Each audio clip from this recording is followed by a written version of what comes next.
কোনো প্ল্যান ছাড়া আজকে হুট করে আমার বাবার বাড়ি যেতে হবে ইমার্জেন্সি কিছু কাজ করার জন্য। সকালবেলা ঘুম থেকে উঠতে উঠতে দেরি হয়েছিল, রান্না বান্না কোনো কিছুই করা হয়নি, সেই জন্য আপনাদের ভাইয়া আমাদের জন্য বাইরে থেকে খাবার এনেছে। যেহেতু সে আমার সাথে যাবে না, তাই বেলা থাকতে থাকতে আমাদের বের হতে হবে, নইলে বাড়িতে যেতে যেতে অনেকটাই রাত হয়ে যাবে। আমি যেখানে যাই না কেন, যাওয়ার আগে আপনাদের ভাইয়ার জন্য অন্তত 2-3 পদের তরকারি রান্না করে ফ্রিজে রেখে যাই, আর সেগুলো গরম করে সে 3-4 দিন পর্যন্ত খেতে পারে। কিন্তু আজকে আর রান্না করে রেখে যেতে পারছি না, তাই মনটা খারাপ লাগছে। আমরা মেয়েরা হয়তো এমনই, যেখানেই যাই না কেন স্বামী সন্তানের চিন্তা সব সময় মাথায় থাকে। যাই হোক, খাওয়া দাওয়া করার পরে আমরা রেডি হয়ে চলে আসলাম চার মাথায়। তারপরে আপনাদের ভাইয়া আমাদেরকে বাসে উঠিয়ে দিল। বাসে উঠে পড়লাম 5টার দিকে, আর জয়পুরহাট যেতে যেতে হয়তো 7টা বেজে যাবে। হঠাৎ করে এত অল্প সময়ের মধ্যে বাড়িতে যাচ্ছি, সেই জন্য সবারই মন খারাপ। আরিয়ান বাবু তো মন খারাপ করে বসে আছে।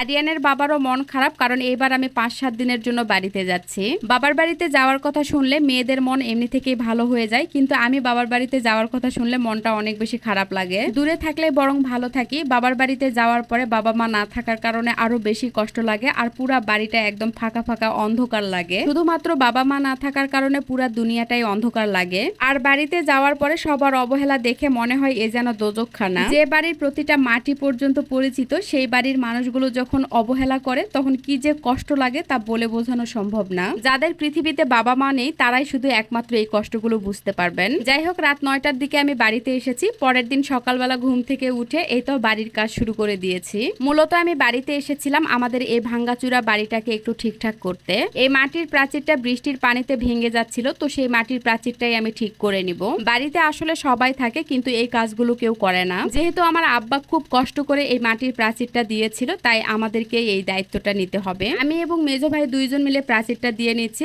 আব্বা অনেক কষ্ট করে প্রাচীরটা দিয়েছিল, আর সেইটাই ধরে রাখার জন্য। তো যাই হোক, সকালবেলা মিস্ত্রিরা এসেছিল, তো তারা মাপজোক দেওয়ার পরে যা যা লাগবে সেগুলো আমাকে বাজার থেকে আনতে বলেছিল। তাই আমার চাচাতো ভাই এবং দুলা ভাইকে নিয়ে বাজারে এসেছিলাম, আর এসে ব্যাংক থেকে কিছু টাকা উঠিয়ে নিলাম। কিছু কাঠ লাগবে, তো কাঠ কেনার জন্য আমরা সোয়া মেলে এসেছি। এখানে এসে গাছের একটা গোড়া কিনে নিলাম। এখন গোড়াটা কেটে নিচ্ছে। মোটামুটি অনেকগুলো কাঠ লাগবে, আর এই মাপে কাঠগুলো লাগবে। অনেকগুলো টিনও লাগবে। টিনের দোকানে টাকা দিয়ে এসেছি, পরে টিন পাঠিয়ে দিবে। এই সকালবেলা ঘুম থেকে উঠে বাজারে এসেছি, অর্থাৎ পাঁচবিবিতে এসেছি।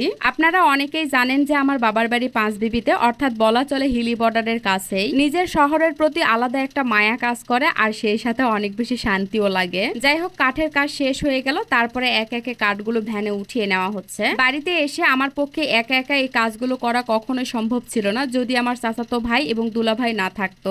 মিস্ত্রি থেকে শুরু করে তারা আমাকে সবকিছু ঠিকঠাক করে দিয়েছে, এখন শুধু কাজে হাত দেওয়া। তো যাই হোক, টিন, কাঠ এবং লোহা নিয়ে আমরা বাড়িতে চলে আসলাম। আগামী কাল থেকে ইনশাল্লাহ আমাদের বাড়ির কাজ শুরু করে দিব। এই কাজগুলো করতে আমার মোট কত টাকা খরচ হলো যদি কেউ জানতে চান, তাহলে অবশ্যই আমি আপডেট দিয়ে দিব। আজকের মতো এখানেই বিদায় নিচ্ছি। যদি ভিডিওটা ভালো লাগে প্লিজ একটা লাইক, কমেন্ট আর শেয়ার করতে ভুলবেন না। সবাই ভালো থাকবেন, সুস্থ থাকবেন। আল্লাহ হাফেজ, টাটা।